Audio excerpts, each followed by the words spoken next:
Welcome back, and this little short lecture video is going to be about ongoing monitoring and positive attention.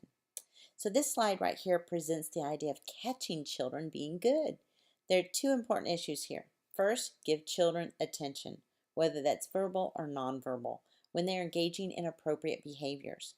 Too often we leave children alone when they're playing quietly or when things are going along smoothly in our early childhood settings.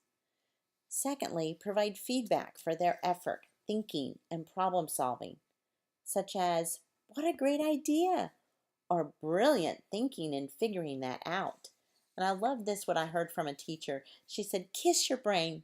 That was so smart." So using those things versus emphasizing quality of work. You did a dynamic job in coloring that entire picture. Balance positive feedback and encouragement with engaging children in authentic conversations. You do not want to engage in a monologue of continual feedback, but you want to engage them in conversation. And then adults need to monitor their own behavior to make sure they are spending more time using positive, descriptive language and less time giving directions or correcting inappropriate behavior. That's something we all need to continually evaluate about ourselves.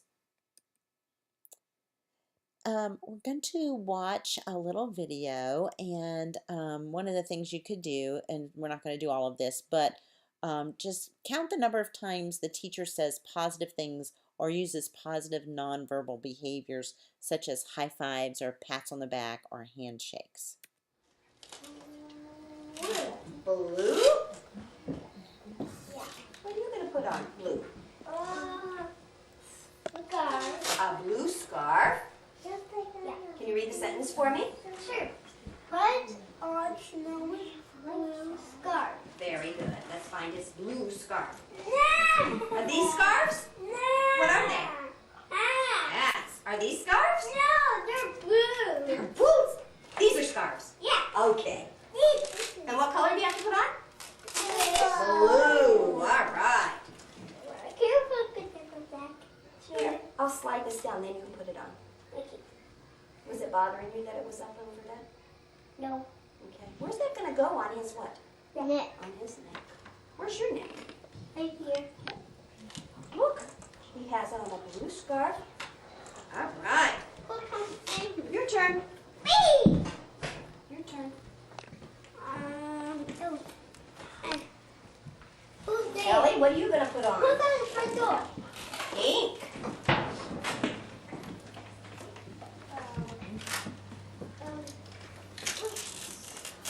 Pink boots? Well, put your color on first. And I'll hold the my turn card. There you go. Put on snowman's color first. Pink. I like how you turned it around and put the word at the top, too. Pink boots. Put on snowman's pink boots. Should we find the boots? Oh, yeah. You tell me where they are. Boots? No. No. Yes. Which one's pink? You guys are so good with your colors. I am so surprised you all know your colors. Where are they going to go? There's two more buttons. Yeah, and something else needs to go on. Sure. And what else has to go on? Two more buttons. Two more buttons and Orange. orange. Okay. You're going to put on the orange hat. Can you make your sentence? Orange hat. Very good. Read the sentence. I Put on. put on orange hat. Good job. Did you see how he switched it? He put hat there first and then he switched it all by himself.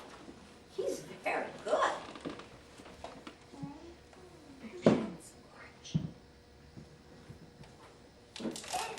Oh, look. Is that orange? There you go.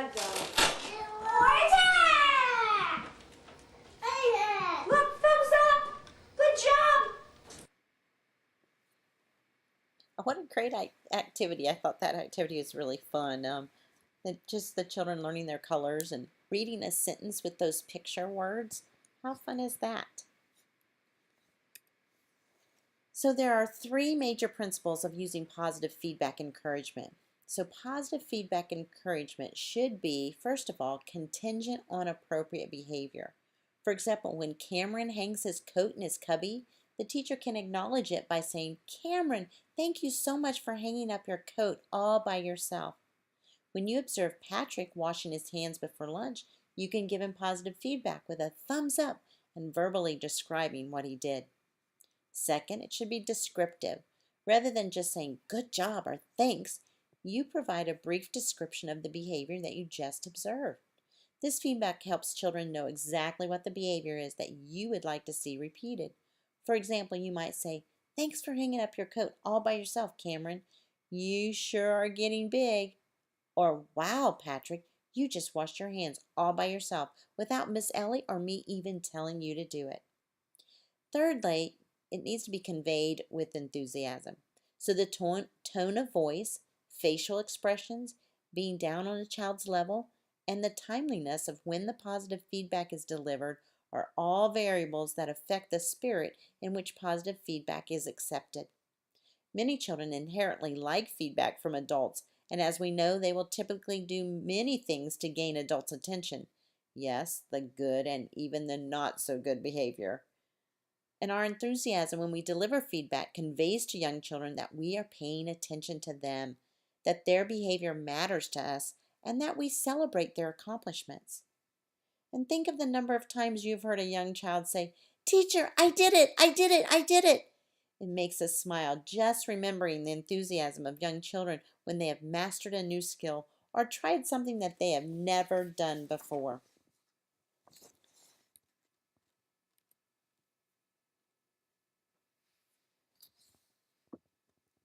Now, there are some different ways to give encouragement and feedback beyond the simple "good job."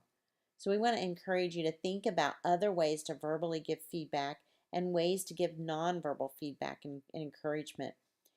There is a handout in our Moodle course that's entitled, I don't know, positive feedback suggestions or and so that particular handout is going to be very helpful for you, maybe giving you lots of wonderful new ideas.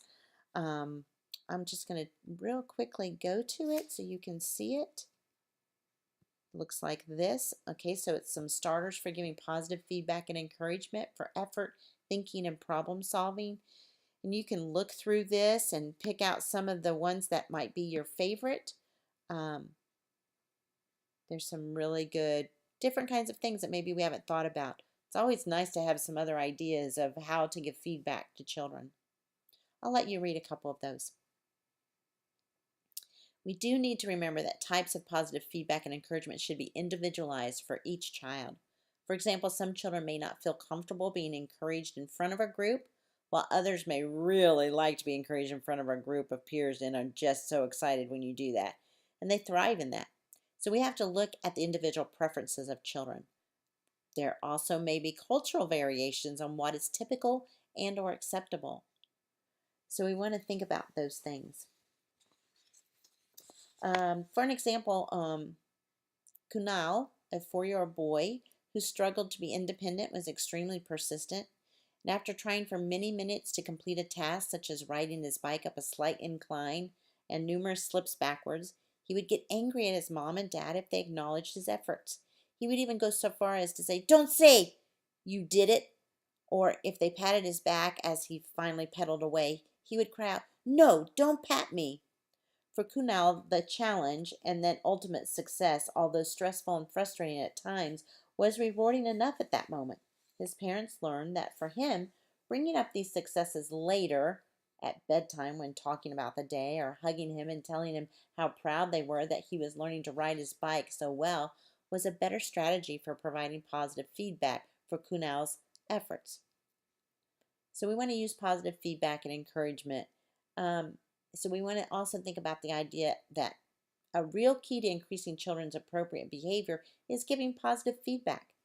And the impact of positive feedback and encouragement can be increased by ensuring that children are encouraged from multiple sources: parents, teachers, and even their peers. Encouragement from more than one person is more likely to have a positive impact on children's behavior. So there's some other examples that I wanted to show you. Let's go back to our PowerPoint. Kendall is acknowledged by his teacher at school and given a certificate about his good behavior that's attached to his coat.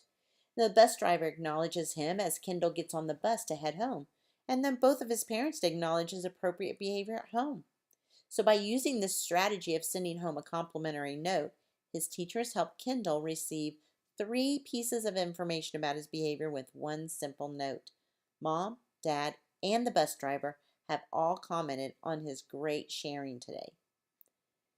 Another example is outside a Head Start classroom. Shannon, a child with Down syndrome, is complimented in front of her mom when her mom arrives to pick her up at the end of the day. The teacher mentions that Shannon had such a great day because she used her words to ask for more crackers and juice during snack that day. Hearing this compliment, Mom is likely to mention it again to Shannon as they drive home, and she might even mention it to Grandma when they arrive at the grandparents' house for dinner that evening. So being able to have multiple people reinforce it is a great thing. If children repeatedly hear you thank them when they have assisted in cleaning up a center, or helped wipe off the snack table, or assisted in gathering all the backpacks, they're likely to give one another compliments when a peer helps them with a backpack or takes part in gathering toys together.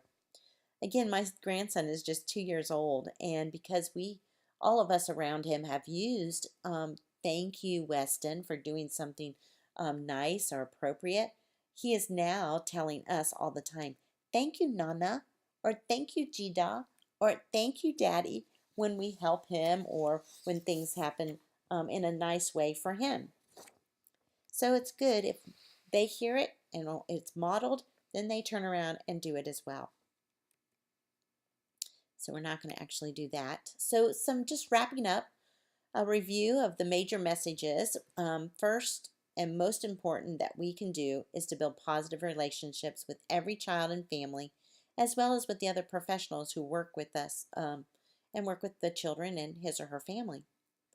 We want to, something that we've been talking about is focus on prevention and teaching appropriate skills.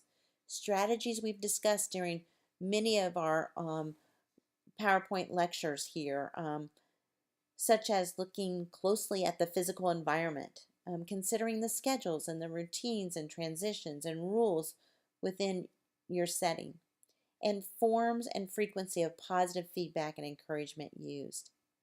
We want to promote social emotional development, and it's not easy. There are no quick fixes to challenging behavior.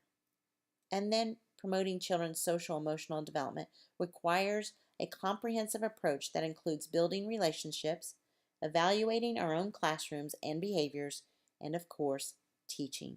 We must teach appropriate behaviors. So this kind of concludes this part of this video lecture, and continue on with your module assignments and all the many other things that you have to do. Thank you for joining.